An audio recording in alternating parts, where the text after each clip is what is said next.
ना अब बात करते हैं एक्सरसाइज 6.2। इसमें हमें बेसिकली इंक्रीजिंग और डिक्रीजिंग फंक्शन बताना है। क्या होता है इंक्रीजिंग फंक्शन?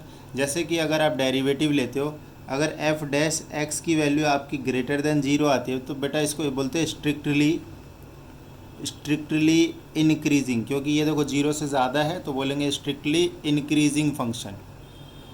ठीक है, स्ट्रिक्टली इंक्रीजिंग फंक्शन। और अगर ये एफ डैश की वैल्यू एफ डैश एक्स की वैल्यू लेस देन ज़ीरो हो तो इसको बोलेंगे स्ट्रिक्टली डिक्रीजिंग फंक्शन। अगर इसी में इस तरीके का हो कि f dash x is greater than equal to zero, मतलब एक इक्वल टू भी आ जाए तो सिर्फ इसको बोल देंगे हम इंक्रीजिंग फंक्शन। और f dash x is less than equal to zero हो तो उसको बोल देंगे सिंपली डिक्रीजिंग फंक्शन।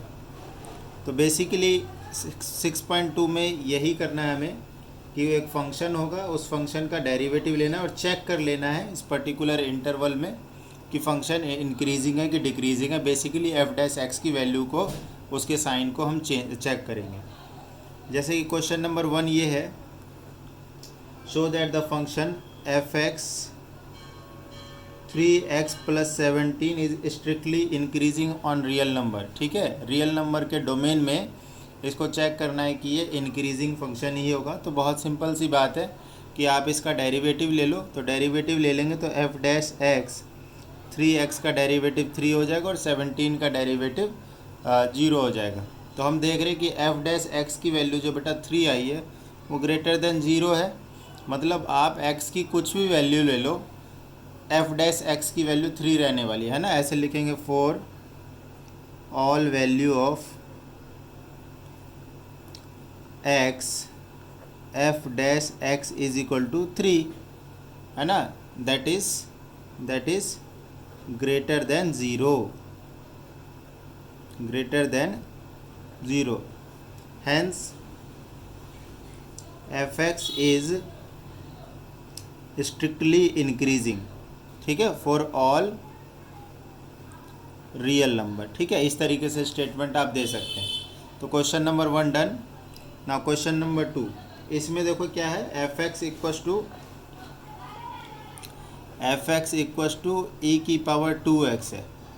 तो इसका डेरिवेटिव ले लेते हैं। F dash x is equal to, देखो क्या हो जाएगा, इसमें चेन रूल लगेगा। e की पावर 2x का डेरिवेटिव e की पावर 2x, ना 2x का डेरिवेटिव क्या हो जाएगा 2।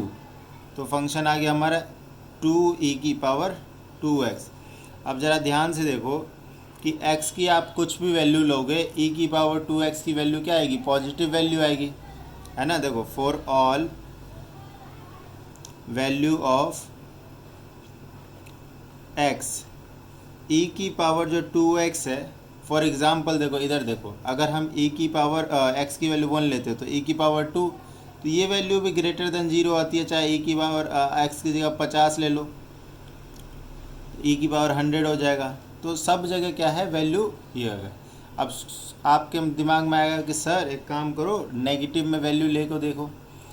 अगर नेगेटिव में वैल्यू ले लेते हो, देखो जैसे e की पावर आप ले लेते हो 10 ले लेते हो, -10 ले लेते हो, तो -10 इंटू 2, या फिर -5 ले लेते हो तो -5 इंटू में 2 तो -10, और e की पावर 1/e की पावर 10 हो जाएगा। अभी देखो ये वैल्यू क्या रहेगा, ये तो पॉजिटिव ही रहेगा ना हमेशा। हाँ, वैल्यू कम आएगी वो चीज़ अलग है, बट हमें क्या करना है, हमें तो वैल्यू पॉजिटिव है या नहीं है वही चेक करना है, राइट। अगर आप x की जगह 0 भी ले लेते हो ना, अगर इफ़ x इक्वल टू 0, तब भी बेटा e की पावर 2 इंटू 0 0 और e की पावर 0 1 हो जाती है। तो आप कुछ भी वैल्यू लोगे ना x का, तो for all value of x e की पावर 2x ग्रेटर देन 0 ही आएगा आपका। मीनिंग जो एफ डैश एक्स की वैल्यू जो है ना 2e की पावर 2x, ये वैल्यू हमेशा पॉजिटिव आएगी, है ना। Therefore f dash x is greater than 0, है ना, for all value of x। तो function is, hence function is strictly increasing function. ठीक है, चलो जी आगे बढ़ते हैं। Question number 3, now the next question is f x equal to sine x. इसमें देखो दो इंटरवल में चेक करना है, एक तो 0 से π/2 में चेक करना है और एक दूसरा π/2 से पाई में चेक करना है। अच्छा ये जो इंटरवल जो बनता है ना इस तरीके से, देखो दो टाइप के इंटरवल होंगे, जिसमें एक तो ऐसा होगा 0 से π/2 स्क्वायर ब्रैकेट या फिर क्लोज ब्रैकेट। इसका मतलब ये होता है कि ये जो बाउंड्री कंडीशन की वैल्यू है ना 0 और π/2, इसको भी इंक्लूड करना होता है। अब जब ब्रैकेट ऐसे ओपन या कर्व ब्रैकेट बनाते हैं तो इस कंडीशन को 0 और π/2 को नहीं लेना होता है, मतलब इनके बीच की वैल्यू लेनी होती है। चलिए, हमें तो ओपन इंटरवल दिया हुआ है तो ओपन इंटरवल के बारे में ही बात करेंगे। तो इसका f' निकाल लेते हैं। सबसे पहले साइन x का डेरिवेटिव हो जाता है cos x। ठीक है, हमने cos x निकाल लिया। अब चेक करेंगे यार 0 to π/2 में इसकी वैल्यू और π/2 से पाई में इसकी वैल्यू, ज़रा देखते हैं। इस पे बना लो, जैसे ये हो गया 0 π/2 और ये हो गया पाई। ज़रा ध्यान से देखो, 0 से π/2 माने 90 डिग्री की बात कर रहा है और पाई मतलब 180 डिग्री की बात कर रहा है। तो 0 से 90 के बीच में फॉर एग्ज़ाम्पल हम 60 की वैल्यू ले लेते हैं। तो cos 60 की वैल्यू कितनी होती है? cos 60 की वैल्यू होती है 1/2, है ना। ये देखो cos 60 की वैल्यू होती है 1/2। इसका मतलब यहाँ पे इस इंटरवल में वैल्यू क्या है, जो f' की वैल्यू क्या है, वो ग्रेटर देन 0 है। ठीक है, तो इसका मतलब जो फंक्शन जो 0 to π/2 में है बेटा आपका, ये है आपका स्ट्रिक्टली इंक्रीजिंग फंक्शन, है ना। f' की वैल्यू ग्रेटर देन 0 आ रही है। अच्छा, π/2 से पाई में देखते हैं। जैसे 90 और 180 के बीच में हम ले लेते वैल्यू 120 डिग्री ले लेते हैं। अब ज़रा देखो cos 120 डिग्री की वैल्यू क्या आ जाए, क्योंकि यही है आपका f'। तो 120 की वैल्यू डायरेक्ट तो हमें पता नहीं होती है, तो हम एक काम करेंगे, इसको हम लिख देंगे cos 90 + 30 कर लेते हैं। cos 90 + 30, क्योंकि देखो 90 वाली एक्सिस से तुम लेफ़्ट राइट जाते हो तो ये चेंज होने वाली एक्सिस है। चेंज होने वाली मतलब cos का क्या हो जाएगा, साइन हो जाएगा, साइन 30। और सेकंड क्वाड्रेंट में cos जो होता है वो होता है नेगेटिव, तो वैल्यू आगे में नेगेटिव आ जाएगा बेटा, है ना। सेकंड, ये देखो 90 + 30 का क्या मतलब है, सेकंड क्वाड्रेंट में जा रहा है ये, तो सेकंड क्वाड्रेंट में साइन की वैल्यू क्या होती है, कॉस की वैल्यू क्या होती है, नेगेटिव। तो साइन 30, ये that means -1/2 value I. f' की वैल्यू कहीं ना कहीं लेस देन 0 आ गई सेकंड क्वाड्रेंट में। अभी मैंने बताया था कि भाई लेस देन 0 आ जाता है तो ये स्ट्रिक्टली डिक्रीजिंग हो जाता है। इसका मतलब π/2 से पाई में फंक्शन कैसा है, स्ट्रिक्टली डिक्रीजिंग फंक्शन है। ठीक है, तो ये पार्ट ए था इसमें और ये पार्ट बी था, ये दोनों ही ख़त्म हो गए हमारे ना। क्वेश्चन नंबर 4 की तरफ मूव करते हैं। अच्छा, ये इसका एक सी पार्ट भी था, पहले उसको देख लेते हैं। पूछ रहा है कि 0 से लेके पाई तक में क्या होगा। तो एक चीज़ सुनो, अगर किसी इंटरवल में जैसे 0 से पाई पूछ रहा है, एक बार फंक्शन इंक्रीज़ भी कर रहा है और एक बार फंक्शन डिक्रीज़ भी करे, तब इस केस में हम बोलते थे function is neither increasing not decreasing. समझ में, दोबारा समझ लो। जैसे 0 to पाई में दो इंटरवल आ गए, एक तो 0 to π/2 और π/2 से पाई। एक बार फंक्शन है इंक्रीजिंग और एक बार है डिक्रीजिंग, तो पूरे ओवरऑल पूरा क्या बोलेंगे इसको, नीदर इंक्रीजिंग नॉर डिक्रीजिंग, ऐसे कर देंगे। ठीक है, आगे बढ़ते हैं ना। क्वेश्चन नंबर 4, फंक्शन जो है आपका f(x) = 2x² - 3x। Find the interval. अब इसमें इंटरवल फाइंड करने हैं तो क्रिटिकल पॉइंट्स हमें निकालने होते हैं, मतलब ऐसे पॉइंट जहाँ पे फंक्शन की डेफिनेशन चेंज हो रही है, इंक्रीजिंग से डिक्रीजिंग या फिर डिक्रीजिंग से इंक्रीजिंग। उसके लिए क्या करते हैं, हम f' को वैल्यू 0 लेते हैं। इसके पीछे भी रीज़न होता है। देखो, जैसे कि ये फंक्शन है, फॉर एग्ज़ाम्पल इस तरीके से एक फंक्शन है ऐसे, तो ये वाली चीज़ देखो, यहाँ पे फंक्शन की वैल्यू बढ़ रही है और उसके बाद इधर वैल्यू घट रही है ना। फंक्शन इधर है इंक्रीजिंग और इधर है डिक्रीजिंग। लेकिन अगर हम बिल्कुल यहाँ पे बात करेंगे तो यहाँ पर क्या है, यहाँ पे फंक्शन ना तो इंक्रीज़ कर रहा है ना डिक्रीज़ कर रहा है, कुछ इस तरीके की बात है। मतलब यहाँ तो फंक्शन कांस्टेंट हो गया। तो यहाँ पर जब कांस्टेंट हो गया इसका मतलब देखो स्लोप की बात करते हैं, इधर स्लोप बढ़ रहा है पॉजिटिव है, इधर स्लोप नेगेटिव है ना। इधर स्लोप पॉजिटिव है, इधर स्लोप क्या है नेगेटिव है, बट इस जगह क्या है स्लोप इक्वल टू ज़ीरो है। और जो आप एफ डैश एक्स निकालते हो ना d y by d x, वो स्लोप की वैल्यू ही होती है। तो इसका मतलब जो आप क्रिटिकल पॉइंट निकालने के लिए क्या करेंगे, इसकी वैल्यू ज़ीरो पुट कर देंगे आप। Put f dash x is equal to zero, क्योंकि जहाँ पे चेंज होता है वहाँ पे वैल्यू स्लोप की ज़ीरो ही होती है। तो वैल्यू एक बार ज़ीरो पुट कर देते हैं। तो यहाँ पे देखो 4x minus 3 equal to zero, तो x की वैल्यू आ गई हमारे पास 3/4।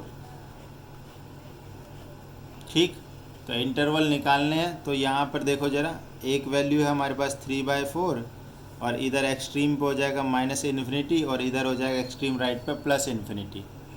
इनके बीच में वैल्यू देखो 3/4 से छोटी वैल्यू ज़ीरो ले लो, है ना। और ज़ीरो किस में डालेंगे, एफ डैश एक्स में पुट करके देख लेंगे। तो देखो ज़रा यहाँ पर अगर ज़ीरो डालते हो 4 इंटू ज़ीरो -3, तो -3 वैल्यू आ रही है।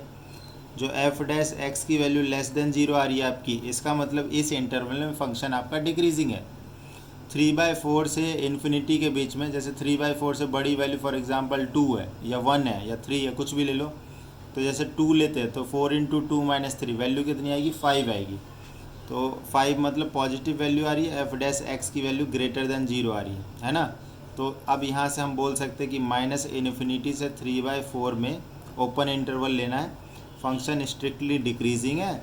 और 3/4 से इन्फिनिटी में फंक्शन जो है आपका स्ट्रिक्टली इंक्रीजिंग फंक्शन है। ठीक है, तो ये चीज़ है। Question number 4 is complete. Now question number 5 NCERT से लिख लेते हैं। क्वेश्चन नंबर 5 क्या कह रहा है, find the interval in which, question number 5 function देखो यहाँ पे लिख रहा हूँ मैं, f x is equal to 2x³ minus 3x² minus 36x plus 7। वहीं यहाँ पर फंक्शन ही प्रिडिक्ट करना है कि इंटरवल कहाँ पर इंक्रीजिंग है कहाँ डिक्रीजिंग है। तो अगेन जैसे पिछला क्वेश्चन किया है बिल्कुल same to same, f dash x निकाल लेंगे, 6x² माइनस 6x माइनस 36, इसका डेरिवेटिव ले लिया हमने। ओके, हाँ ठीक है, डेरिवेटिव ठीक है। इसको वैल्यू को ज़ीरो पुट कर लो ताकि क्रिटिकल पॉइंट्स निकल जाए, है ना। क्या करेंगे, put f dash x equal to zero, that mean 6x² minus 6x minus 36 equal to zero.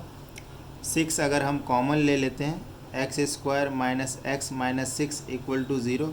6 इधर जाके डिवाइड कर देंगे तो वैल्यू ज़ीरो हो जाएगी, x² minus x minus 6 equal to zero. अब इसके मिडल टर्म स्प्लिट करके इसके ज़ीरोज़ पहले निकाल लेते हैं।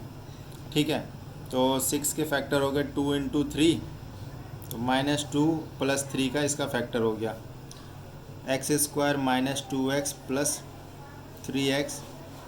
नहीं, आप एक काम करो, यहाँ पे वैल्यू -1 आनी चाहिए, इसको प्लस ले लो और इसको जो है माइनस ले लो, -6 इक्वल टू ज़ीरो।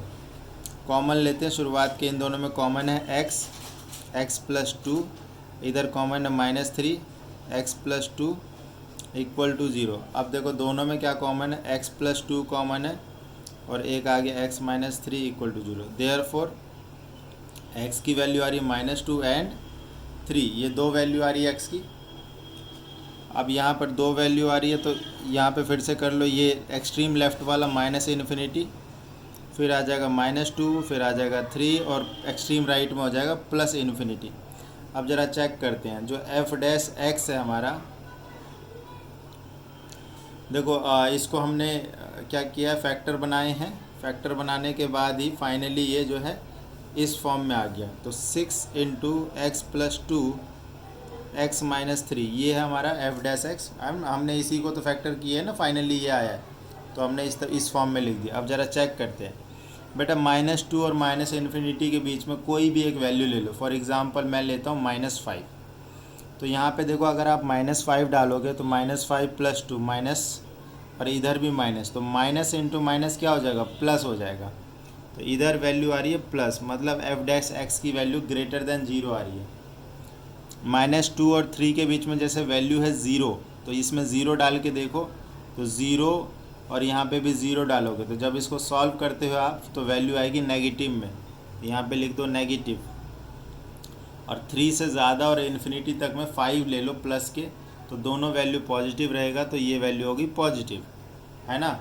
तो अब हमारे पास देखो यहाँ पे 3 इंटरवल है, एक तो -इन्फिनिटी से -2 का इंटरवल है, तो यहाँ तो फंक्शन क्या है, स्ट्रिक्टली इंक्रीजिंग फंक्शन है, पॉजिटिव वैल्यू है।